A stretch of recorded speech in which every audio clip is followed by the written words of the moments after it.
to ourselves. And also there are a lot of suffering in people, and people do not know how to handle the suffering. That is why they just try to consume in order to forget the suffering inside. And that is why there should be something should be done in order to help people in the context of family, schools, and communities, to help them to go home to themselves and take care and transform the suffering inside. The spiritual dimension is very important.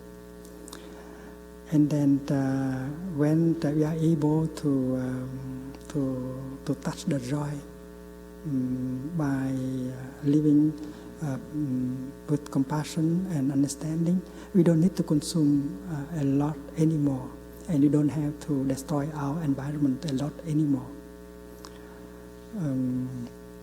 Consuming in such a way that can preserve the compassion in us, understanding in us, is very important. And the Buddha one day said that if we consume without compassion, it's like we are eating the flesh of our own son or our daughter. In fact, we destroy our environment, we destroy ourselves just because of unmindful consumption.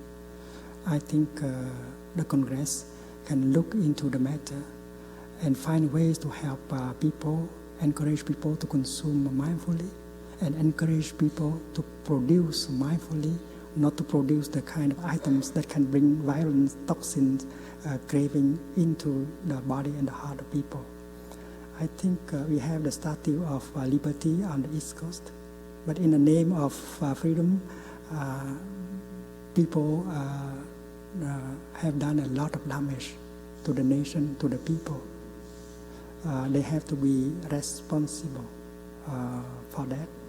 And I think that there should be the kind of law that prohibit them to produce the kind of items of consumption that bring toxins into our body and into our mind. And to produce with responsibility, that is our practice. And I think we have to build a statue of responsibility on the West Coast in order to counterbalance, because liberty without responsibility is not true liberty. You are not free to destroy. And in terms of films, movies, entertainment, we are producing the food for the people, the food for the soul. And if we know how to forbid the kind of food that can bring toxin into our body, we have to forbid the kind of food that can bring toxin into our consciousness and the collective consciousness of the people. I think these things have to be looked deeply by people in the Congress. The Congress have to see where the suffering come from. And I think unmindful consumption, unmindful production of items of consumption is at the root of our problem. We are creating violence and craving by consuming, by producing these items of consumption. And if you allow the course to continue, we can never solve the problem. I think to myself, the way out is mindful consumption, mindful production of items of consumption. And I think, I hope my deepest desire is that the Congress will have time to look into this matter. And if we can protect our environment or not, it is because of that kind of practice.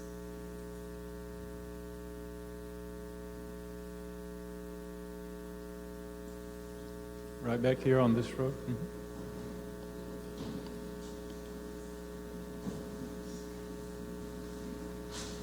Dr. Martin Luther King said that we're all caught in an inescapable web of mutuality. What affects one of us affects all of us. in light of that view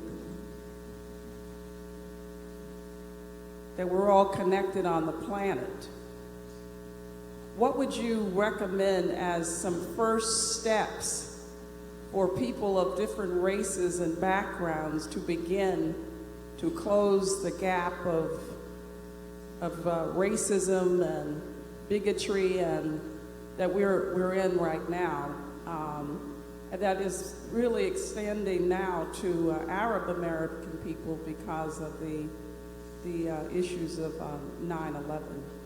But it's really a two-part question. One is just what are some beginning practical steps that individuals can take to close the gap that keeps us disconnected, even despite our denials?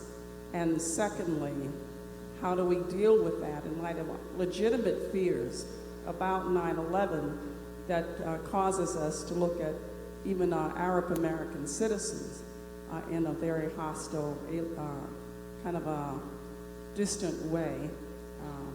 How would you see individuals beginning to close those gaps?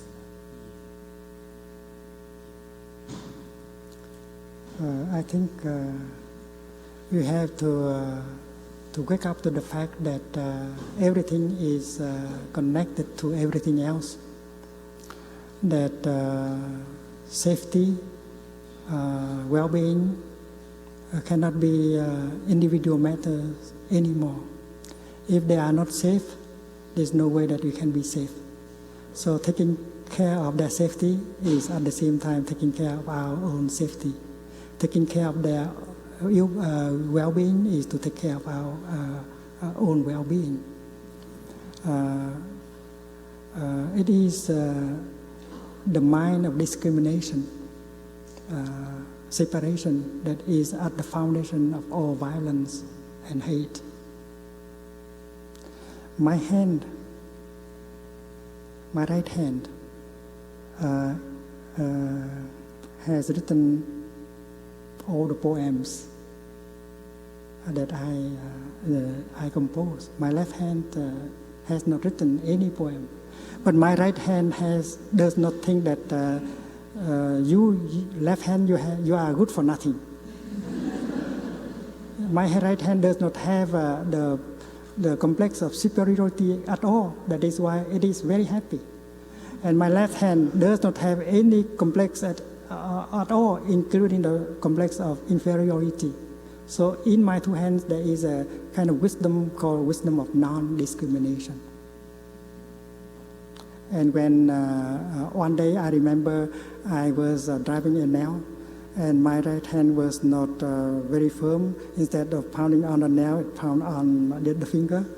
It put the hammer down, and it took care of the right and the left hand in a very tender way, as if it takes care of itself.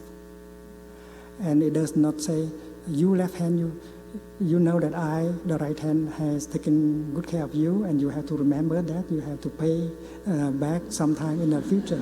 There's no such a thinking. And my left hand does not say like this, you, the right hand, has done me a lot of harm. Give me that hammer. I will. I want justice.